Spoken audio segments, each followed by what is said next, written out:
All right. Hello, the internet, and welcome to Open Source Directions, hosted by Quansight, the webinar that brings you all of the news about the future of your favorite open source packages and projects. My name is Anthony Skopats. You're a host for Open Source Directions. And co-hosting with me today is David Charbonneau. David? Hi, I'm David Charbonneau, and I'm excited to co-host our second episode of Open Source Directions. I lead the development of Open Team here at Quansight. I'm based out of Durham, North Carolina. Thanks, David. And joining us in our third seat today is Carlos Cordoba, the lead developer of Spyder. Carlos, you want to go ahead and introduce yourself? Hi, everyone. Well, I'm Carlos. I've been the maintainer of Spyder since 2013. I joined Quansight a couple of months ago, and I'm really happy to be here. I'm based on Bogota, Colombia, in South America. Great. So before we get into all of the juicy details about Spyder, here are some open source headlines from the past couple of weeks. We have this headlines section just to keep everyone up to date. So David, you, I believe, have something to share. Yeah, there was a story that caught my eye this week. The Shannon Labs announced the Shannon Fellowship. So they're offering $100,000 to fund 1 year of work on breakthrough scientific discovery and innovation. So if you've got an idea, especially one relating to neuroscience or human brain computer interfaces, that is exactly what they're looking for, though they're willing to entertain other breakthrough ideas. Cool. That sounds really interesting. So for my piece of news this week, I'd like to bring up the fact that I believe on Tuesday, Stack Overflow finally adopted a new code of conduct that then that replaces their policy of just be nice, quote unquote. So as a big fan and a connoisseur of these codes of conduct in general, I actually really like the code of conduct that they came up with, particularly because it has a lot of really nice examples of sort of friendly ways to comment and unfriendly ways to comment on posts. And so I think it's pretty cool. I would definitely go check it out, especially if you're interested in this, how do people behave online in a civil way kind of question that a lot of us have to deal with. So it's pretty great, actually. I'm sure there's probably issues with it somewhere down in the weeds, but the ease of consumption is really nice. So, and with that, Carlos? Well, I have a couple of news about Spyder. Well, what else? Yes, we are about to release 2 new versions. The first bug fix version of our 3.3 series, 3.3.1. And this release fixes a couple of bugs about being able to connect to external kernels. Kernels started in different interpreters from the one Spyder is running on. We are also about to release our first beta of Spyder 4, which has a lot of cool new features that I'm going to talk about later. Excellent. All right, so just to introduce the project a bit here. So Spyder is an open source scientific computing IDE. And to give you a little bit of context on it, it's got approximately 3,400 stars on GitHub. It's got more than 100 different contributors and about 40 to 50 PRs a month. So it's a very active project. And then on its user base, there's around 30,000 downloads per month in PyPI, and about 200 issues per month that get opened. So this puts it roughly in the same region, or same domain as Pandas and Matplotlib, and about 4 times as much as JupyterLab at the current rate. So, yeah. So just so that you have some background on the size and scope of Spyder, it's been around for a long, long time. And why don't we go ahead and ask some questions of you, Carlos. So David, if you want to go ahead and take the first one here, that'd be great. Sure. The first question I had was, why was this project started? What inspired the work? Well, Pierre is more qualified. Pierre Pierre Raibo was the one that started the project, and he's with us today in the chat. I think he started this project because he wanted an IDE similar to MATLAB for his coworkers. I think he's a physicist, and he works or worked at that time in the Commission of Atomic Energy in France. So he wanted something, very similar to MATLAB, and he created it from scratch, practically. So he based Spyder in a previous project that he also created from scratch called PyD. And Spyder started basically in 2009, so it's almost 10 years old. Wow. And I joined in 2010. I contributed the help pane that I'm going to show you right now. That was my first contribution. Then I helped Pierre solving a couple of bugs, and after that, Pierre got busy, and because he got promoted in his job, and he basically said to me, "Look, if you want to keep maintaining a Spyder, please go ahead, because if not, it will be dead practically." So I took it in 2013, and from then on, I have been his maintainer. I really didn't hoped, or I mean,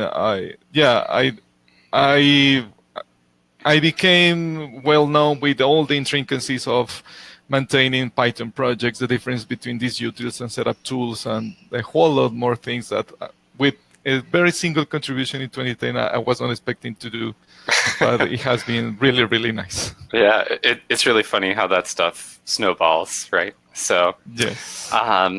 So what need does Spyder fill in sort of the broader PyData, SciPy stack and ecosystem? Well, Spyder is a desktop application.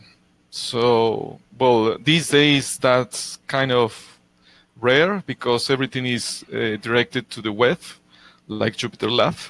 But that's something that allows us to create a richer application. We have, at this moment, we have 17 different plugins that we try to make connect, that we try to connect and work together seamlessly. And if, for example, you install Spyder in a fresh virtual env, the collected number of packages is 88, counting IPython, Qt console, Pylint, PyFlakes, well, and a whole lot more stuff that we try to make work together. So that's I think our main role, and that's why we call Spyder an IDE. We try to provide users with a really integrated experience, so that they don't have to leave the IDE to do anything different when they are programming scientific in Python. Excellent. Yeah, that's fantastic.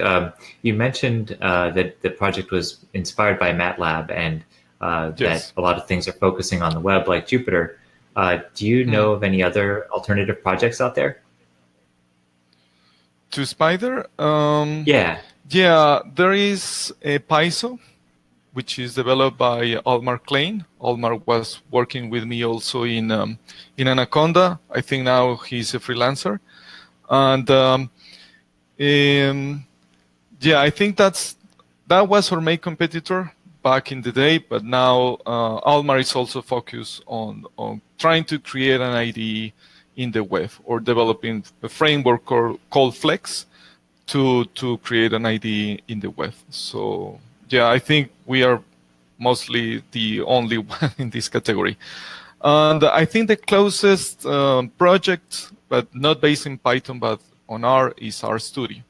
RStudio is perhaps our closest equivalent. Yes. That's a really interesting comparison. Yeah. So what is the technology built on exactly? Spyder is built on PyQt, and Cool.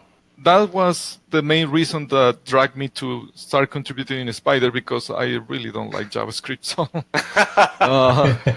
Yeah, in my first SciPy, Fernando Perez told me if I wanted to contribute to Jupyter, and I say no, thank you. I'm really fine in working in Python and keep doing it in Python. So yes, it's built in PyQt, and we started.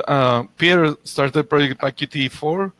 I migrated it to PyQt 5, and that was released in Spyder 3, and now we are PyQt 5 only. Excellent. Yeah, that was a huge migration that happened. So Yes, yeah, because the first versions of PyQt 4 didn't. I mean, handling signals and slots. That's the way that Qt calls callbacks. Was very unPythonic, and they changed that completely in PyQt 5. Now it's more Pythonic. Sorry, but that required to convert all our code from the old stylus log signals to the new one. So it was a huge undertaking. Cool. Earlier, you mentioned that the project originated with Pierre Rebaud, if I pronounced that correctly. Were there other folks that were involved around that time, or were you among the first contributors? I think I was the first outside contributor. Yes, yeah. I used Mathematica for several years, and I really like the documentation center that Mathematica has. It's really, really nice. And so I wanted something similar for Python. And Pierre has a help pane, but it can only show docstrings in plain text format. So I started to look for something to convert docstrings automatically to HTML. And given that PyQt has web widgets, to use those widgets to render the HTML and show it to users as a web page. And I found this a very small snippet of code in the Sage project, and they exactly do that same thing. And I just clean it up and send it to Pierre in a PR. In that time, we use Mercurial. We use it for a lot of time, but people wanted to use Git, so we migrated to GitHub. But yes, that was my first contribution. Yeah, it's one of the things I love in that story there is that like these projects are all related and borrowing code from each other and doing their own thing with it. So, and yeah, you're totally right that Git and GitHub kind of won out in the end yes. here, even with the diehards, Mercurial diehards. So next up, now that we know a little bit about the project and where it comes from and everything, would you like to give us a demo and show us what Spyder is and walk us through some of the examples, and we'll pepper you with questions. Let me share my screen with you. At least some of the more basic usage of the project, and for people who are unfamiliar. Okay, so that's my screen, and this is Spyder. So Spyder was, as I told you, it has 17 plugins, but these are the main 4. So we have the editor on the left. This is the one here. We have syntax highlighting obviously for Python, but also for all languages supported by Pigments. So, I know you, Anthony, has worked with Pigments a lot, and it's kind of a pretty complex project, and it's not so well maintained, I think. Yeah, but, that's it was my impression. Yeah. Yes. Yeah. But it works pretty well on single lines. So we have to make some arrangements so that we can highlight entire files using Pigments, because Qt needs sort of in the background some things to make that highlighting work. And here on the left, you can see on the right button, you can see the IPython console. So it's very similar to the IPython interpreter that you use in a terminal, but it's built on different technologies. Of course, it's built on Qt2. And this is this project is called Qt Console, and it's kind of a Qt-based interface to connect to Jupyter kernels. So you can run here not just Python kernels, but also kernels of any other language supported by Jupyter. On the top right, you can see the help pane. That was my contribution. For example, we have here a tutorial written by Hans Farborg, which is a assistant professor in the University of Southampton. And well, as you can see, it's really, really nice. It's written in REST, and we converted it on the fly and show it here as such HTML. Wow, that's excellent. Yes, it's really, really nice. I hope one day to expand this to be a kind of similar to the documentation center of Mathematica, or at least to provide an API so that other projects can hook up and show their documentation here. And the last one is the Variable Explorer. And this is the one. And which is nice about the Variable Explorer is that you can see all the variables that are present in your namespace. So I evaluated this code called interpolation, and after evaluation, it shows all the variables. For example, x, y, z, etc., etc. So if you make a modification there to some of those variables, it'll show up in the Variable Explorer dynamically? Yeah. So for example, here I have a NumPy array, one-dimensional NumPy array. I could change a value here. For example, this one. I can put it -10. And you can see, well, it's kind of, I don't know why it's because I changed the font size, but you can see that this presentation. That's fine. The minimum value now it's -10. That was the one that I changed. Wow, that's excellent. This is really cool. Well, it has been kind of hard to make it work reliably, but yes, because these consoles connect to external kernels, and a kernel is a process meant to run code only, and it runs externally to not block the interface. So, for example, if you run an infinite loop like this one, can you scroll down a bit so that it doesn't get exactly? We can scroll here, and you can see these red squares shows that this code is running, but the interface is not blocked by that. Cool. Yes, important. That's really nice. But these values, we get them serialized from the kernel. Spyder acts them when we are about to show them here.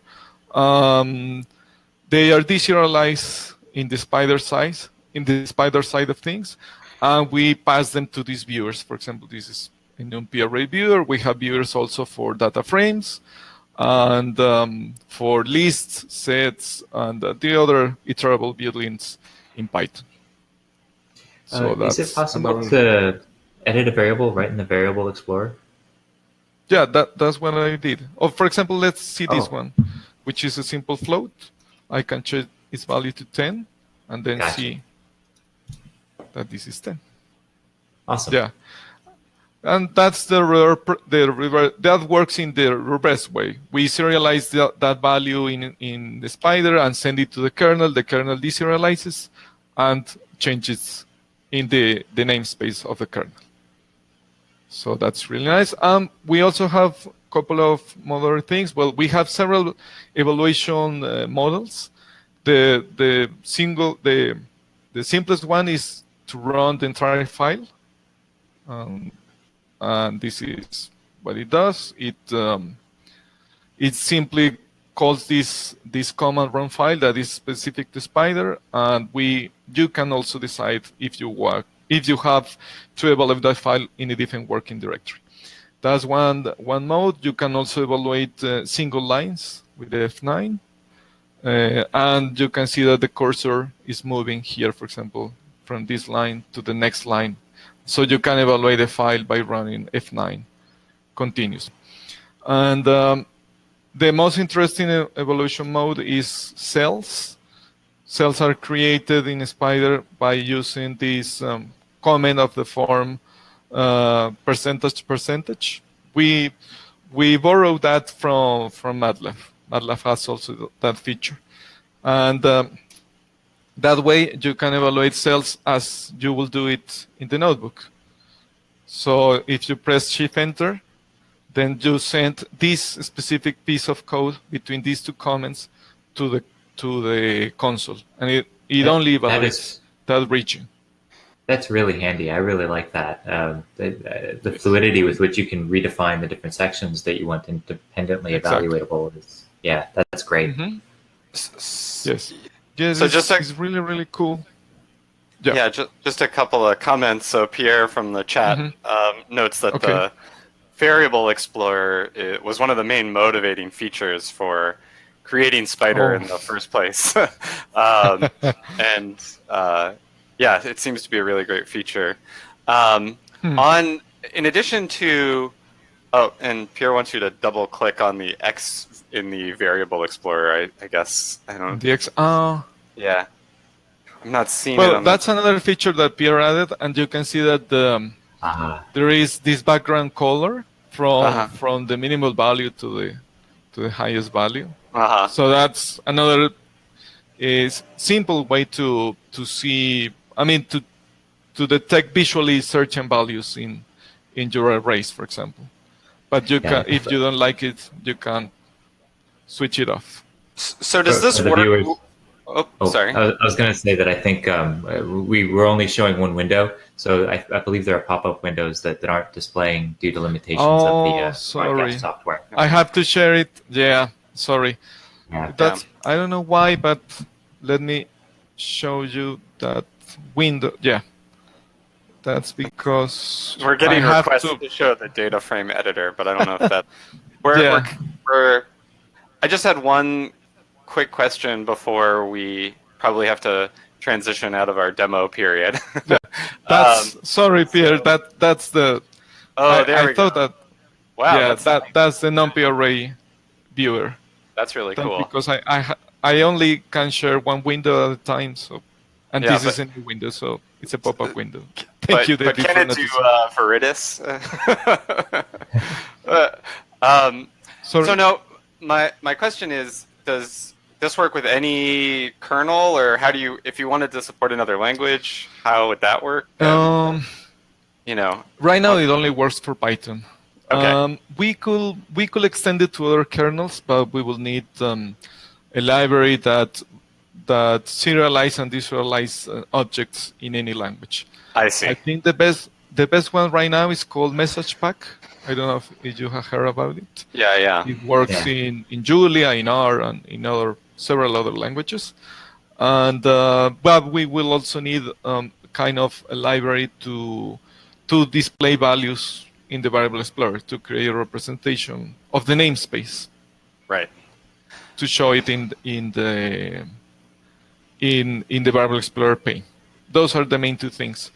Okay. But it's kind of hard because none of us works in other languages other than Python. So that has been our main drawback to do that, to implement. So this is a nice segue actually into our roadmap discussion. So this is kind of the meat of the episode. So in our roadmap discussion, we're going to talk, broadly speaking, about where the project is going and sort of what's in scope for the project, and things that people could potentially fund or get involved with if they wanted to implement large-scale features that are things that you're thinking about doing and would love help and support doing in any way possible. So you have, together with Quansight, Spyder has put out this roadmap document, which we'll go ahead and show on the website. Or it's actually available on the website at quansight.com/projects right now.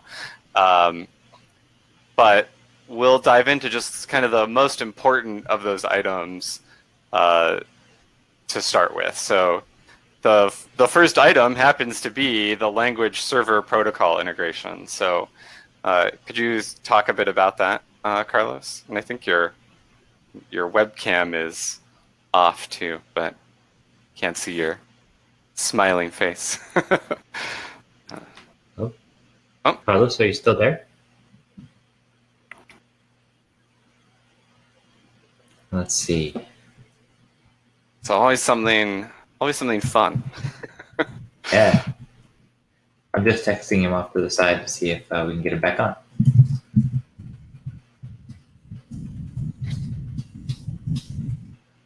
I can eject him from the presentation. That probably wouldn't be very nice. No. So far, it looks like maybe he has lost connection or something. He's not showing us online. Oh, well, we've got two of him now. So. Oh, we do? Oh, he's back. This is only our second time with Webinar Jam. So thanks for bearing with us, everybody. I've got some. One thing that I can, when he comes back, I was interested to eventually ask if, with the advent of WebAssembly and as it's developing, if they would ever consider taking a look at the browser, given that they might be able to recompile and run in a browser environment without having to write JavaScript, given that he'd mentioned his distaste for that. And Hey, oh, there we go. Hey, you're back. Yeah. All right. Yeah. So I don't know where we lost you exactly, but let's go ahead and no, it's fine. So could you speak for a few moments on the language server protocol integration item on the roadmap? Okay. Yeah. Sorry. So I was talking about that, but I didn't know that you lost me. So the language server protocol is a protocol that was developed by Microsoft for VS Code. And it's very similar to the Jupyter protocol in the sense that it's language agnostic, and it lets you to do code completions, linting, some workspace or project facilities that can be implemented by any IDE. So that's really nice. And right now, well, one of the main consumers, of course, is VS Code, but Vim, Emacs, and other editors or IDEs have implemented lines for several languages. So, I mean, the language authors or language creators have to create a server for the language, and then IDEs or editors have to implement the client and connect. Well, we're getting some really bad. There we go. He dropped. So, oof. This is the yeah. So we'll go ahead and just go through some of the roadmap items, I think, on our own while we wait for Carlos to join back in. So let me bring it up. So yeah, the first one is this language server protocol, which he discussed. So if you couldn't understand that exactly, basically Microsoft has put out a spec for how to do some of the things that IDEs do, and then that's used by various different tools such as VS Code and Atom and other editors. And so this is a highly requested thing in Spyder, but it needs some support. So funding or people to actually go ahead and implement it. David, you want to take the next line? Yeah. The next item on the roadmap is a new and powerful debugging kernel and UI. The current debugging functionality is and having it improved is one of the most requested enhancements from users of Spyder. But it would require a dedicated kernel in order to support that the capability that folks are asking for. But if they wrote this dedicated kernel, it would give users the ability to total control of execution and the ability to interact with variables, run arbitrary code, visualize the data at every step, basically using all of Spyder's capabilities for code completion and analysis features. This would also make it possible to include a new debugger panel to monitor the program flow and set breakpoints. Yeah, no, that sounds great. The next line item on their roadmap is quote unquote major enhancements to projects. So Spyder has a projects feature, and this is largely limited to a current session and a current directory management. But it would be really great to be able to integrate that sort of with other best practice workflow tools, and being able to center that on sort of reproducible environments. So I imagine things like being able to specify things like what your Conda install or your Conda environment or your pip environment is. It's specifically linking things like venv and Conda and other tools, just generally making this projects notion a little more reproducible. And so that's a big thing that would require some dedicated effort and funding and support as well. So I did just have the opportunity to chat with Carlos. Firefox crashed on him, and he's going to be trying to get back on soon. Okay, great. Let's see. The next item on the major item on the roadmap was third-party plugins. So we did just see several of the plugins. One of them directly contributed many years ago by Carlos, but there's the opportunity and the desire to have more. Examples of the plugins that were shown today. There's the Spyder Notebook, Reports, Spyder Terminal, and I don't think we saw this, but there's a unit test plugin that exists today.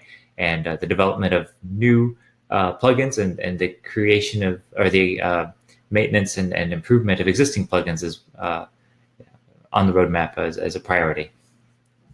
Excellent. Yeah, that is certainly something that those things all need support going forward, I know, because the things that you're plugging in will sometimes change their APIs, and you need that maintenance feature to really even just keep the current system working and operating smoothly. And being backwards compatible with those projects is sometimes a real pain because of the API breakages. And so, that's a bigger effort than people give it credit for. There's an item in the chat that there's an issue with the terminal add-on where you can't press 5 and execute within it. Okay, so here, Carlos, maybe we should turn your webcam off just so that we can keep good bandwidth here. So okay, yeah, good. So very, very sorry. Firefox crash. I don't know. Yeah, no, I didn't remember the last time it crashed, and just now it crashed. It crashed. First rule of live demos software, right? Yeah. First rule of live demos is don't do live demos. So so we have gone through a bunch of the roadmap so far, just kind of overviewing, covering what. Okay, let me tell you real quick. The idea of the language server protocol is to replace current architecture to do code completions. That architecture was created by Steve Sylvester. He is now the lead developer, one of the lead developers of Jupyter Lab. But we wanted to use a more robust architecture and one that is used by several other IDEs and editors. So that's what we want to do with that part of the roadmap. And right now we have almost a complete implementation, or at least an initial draft, and we're going to merge it and release it for beta 2 for Spyder 4. The sound is still really bad for you, unfortunately. Yeah. Sorry. Is there another browser you could use, maybe? But I don't know. Is better the sound? No. No, it's pretty choppy. Yeah. Sorry. Yeah. Let me try Chrome. Okay. Yeah. So Sorry. Well, No, that's fine. It is We'll keep exciting. going. We'll keep going through the roadmap while Yeah. Okay. and then we'll when you come back, we'll go into the question and answer session. Okay. And hopefully that'll work. So, all right. I did catch a little bit of what he said, and it does sound very exciting to hear that they've got the beginnings or initial draft of an implementation for the language server protocol in place and getting ready for release for beta 2. That's going to be very, very cool. Yes. Yes, that's the idea. Well, let me log off, and I'll try to log on since from Chrome. Sounds great. All right. David, so I think he mentioned this one on the roadmap already earlier in our discussion, but it was kind of quote unquote full support for custom objects in the variable explorer. Since this is something that's kind of the killer feature of Spyder, this would be really nice to have overall. And it has support for things like NumPy and arrays and data frames and things like that, but at least being able to customize that or provide an interface to be able to hook in your own types to that feature would be really great. I can think of a number of different. There's something similar, right, with Jupyter, where Jupyter has a display mechanism that people can, or a display API that you can hook into. So it sounds somewhat similar. But for arbitrary objects, and maybe even having a generic one would be really great. So that would be fantastic. I can think of all sorts of ways to use that. Yeah, me too. Did you want to take the keyboard shortcut and management presets, or do you have the actual roadmap up? Or I do have it up. Let me. Where did I put it though? Need just one moment. Here we go. So other roadmap items, this is the wrong roadmap. I'm looking at a different project's roadmap, and that's not going to be very useful. Well, so I'll go ahead and do this next one while you get set up. So there's also a keyboard shortcut management and presets, so item that will allow you to sort of implement your own key sets or transition from one IDE to another. Okay. I'm back. Like that. Can you hear me? Hi. Yes. We hey, Carlos. Yeah. This is a little better at least. So let's hope it holds up. So let's make a break and go into our question and answer session. And just before we do that, just to remind everyone, like all the roadmap items we've discussed so far are things that are available for funding or for code contributions, and the Spyder project would really love it for any help they could get on these issues. Hey, Anthony, can you hear me now? Is it better? Yeah, we can hear you now. It's a little better. Okay. I think I'll try to catch up quickly. So. No. I think we're going to go into our question and answer session while we still have you. Okay. And the audio is okay. So, Pushkar asks, how is the connection with GitHub, or is there any? And if so, if not, I guess when is it planned for? Well, we don't have right now a way to handle Git projects and also to push to GitHub directly. That's in our to-do lists right now, and we plan to do it hopefully next year.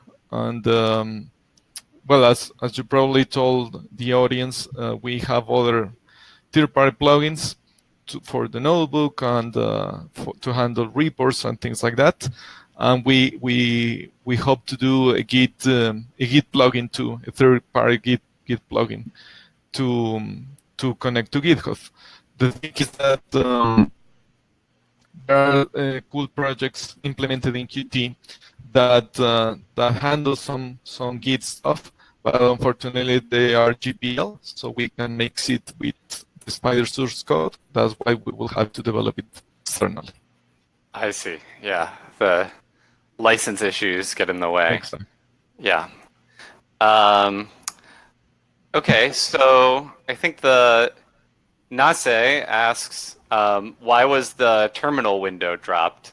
In the earlier versions, there used to be an option for executing from IPython or the terminal, or executing in IPython or terminal. Yeah, that was something that Pierre developed, and no, I see what you mean. No, we still have that option, so you can execute code inside IPython, or you can execute it in an external terminal, in a console, in a system terminal. And right now, I think we don't have support for macOS, but it works pretty well on Linux and Windows. And you can select that option from the Run menu and configuration profile. So you can execute a file in that terminal instead of in our integrated IPython console. Excellent. No, that's great. So it's still there. Yes, still alive and kicking. So DKV asks, how do I import/export my custom preferences for Spyder? We don't have an option for that, unfortunately. I saw that question asked in Stack Overflow. I haven't had time to answer it. He's probably, or she's probably, the same person that asked that question. Yes. Yeah. And but no, unfortunately, we don't have that option. But we could try to implement it for Spyder 4 or maybe 4.1. Cool. Let's see, in the chat we have Paul. I see asking, some questions in the chat. Paul is asking, what's the current active contributor maintainer base? How many people with commit rise have been active in the past year? Well, we have about 5 contributors. There is Cam Gerlach. He's the last one to join us. He's in charge of our documentation. And there is also Jitse Nissen, who is a lecturer in the University of Leeds, I think. And we have a Canadian one, who is he's called Jan Gosselin, I think. I mean, I don't know if I'm pronouncing correctly. And he will contribute. He's about to contribute a very interesting plugin, which is a plots plugin. So we through that plugin, we could show all plots generated in the Python console, and you can browse them like in our studio. So you can go back and forth between all your plugins in the console and try to see and save them, of course, and see the difference between different plots. So it's a really nice plugin.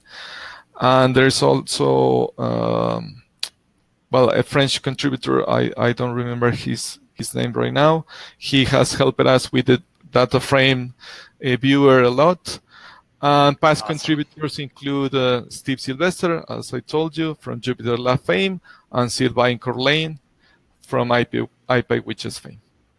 Excellent. Active in the last year, like the 4 or 5 that I told you before. Excellent. So Li Yuan asks, during debugging, every time I step, I get a chunk of text telling me where I am. I'm wondering whether there's a way to suppress this output, since I know where I am, the output is unnecessary, etc. So, yes. Is there a way to... Another Stack Overflow question. I saw it these days. Yes. Yeah. And that output is generated by Python, by its IPDB, integrated debugger. I don't know if there is an option to turn that off, but we will have to check that out. I know that it can be, especially if you are stepping into some code, it's kind of boring to see every time where you are placed. We will try to deactivate it. But as you probably mentioned, Anthony, in the roadmap, we are trying to develop a new debugging kernel to improve our debugging experience a lot in Spyder. Excellent. And there is also another question from Aaron in the chat. He says, how do you find the time to do open source projects between your full-time job and personal life obligations? So the thing is, well, I'm working part-time for Quansight, and they have been really helpful with that. And I have to thank a lot to Travis, because I mean, Spyder has survived until now thanks to Anaconda when Travis was there, and now to Quansight. Without his help and his trust in this project, in this little project, because it's still very much a grassroots movement. We don't have institutional support, and I'm a PhD student right now, so I'm part-time job I have this part-time job in Quansight, but without Travis, Spyder will have died a couple of years ago. And my personal life, well, I don't have a personal life. That's really it. I mean, I divorced a couple of years ago. I haven't had a relationship since then. I'm not on Twitter. I'm not on Facebook. I'm only trying to respond a lot of issues and bug reports and things like that. GitHub is your social network, is exactly what you're saying. Yeah, that's my Facebook, and that's where I live.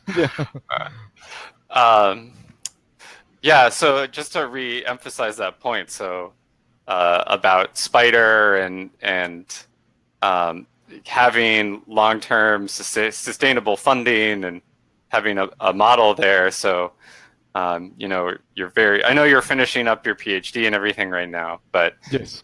You know, there are other people who work on it, and the more hands, the better. So if anyone out there wants to step up and help fund or help support Spyder, that would be excellent. So, and then I think the last question of the day, Pushkar asks, has testing been performed with TensorFlow or Keras with deep neural nets, say 200, like a depth of 200 or higher?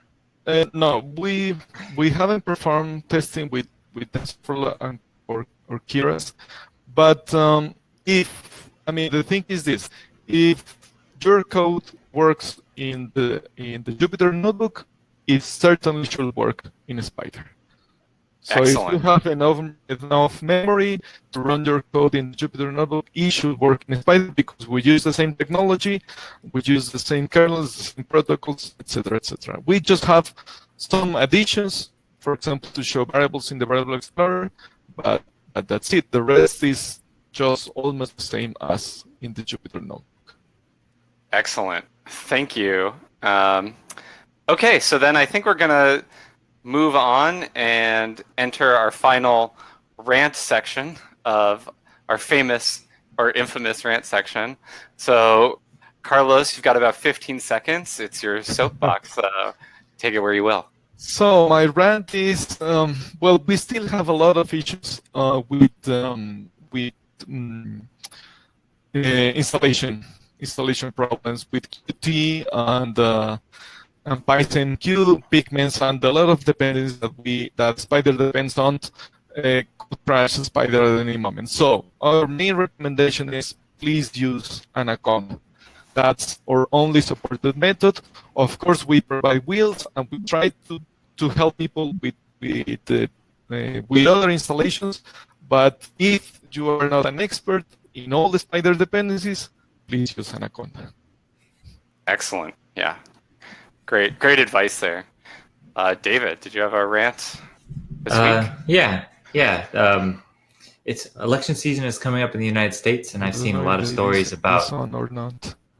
About whether we should use. Oh, is my microphone not on? Oh, no, your sorry. Mic is on. Okay.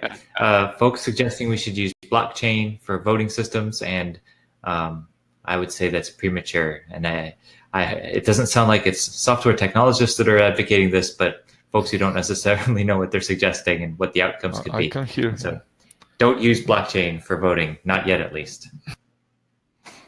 Cool.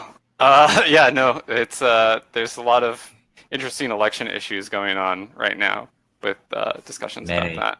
Yeah. So for my rant this week, I would like to rant about how bad the Jira log time format is. So if you've ever used Jira to log time, they give you this tiny little text box that then you have to type in things like, say you wanted to work for an hour and 15 minutes, you'd have to type 1H space 15M, and there's no variations on that. You couldn't type one space. You couldn't use HR for hour or min for minute. It's really just confining, and they should be more accepting of alternative time inputs. It can't be that hard. All right, everybody. Thanks for watching. Thanks for listening. You can find us on Twitter at @QuansightAI. If you're interested in funding open source projects, including Spyder, you can find all of the project roadmaps at quansight.com/projects. Carlos, where can people find you and Spyder? Well, we have a brand new website, and it's www.spyder/id.org, I think. Let me check. And yeah, you can find us there. And me, well, I am C. Cordova 12, almost everywhere, at GitHub, on Facebook, Twitter. That's my nickname and my web presence almost everywhere. So you can find me by that nickname. Excellent. So thank you very much again, Carlos, for joining us today. And join us again, everyone who was here watching in our webinar live. Next episode for what I believe will be a discussion on XND. So thanks again, everybody, and have a great couple of weeks. Bye-bye.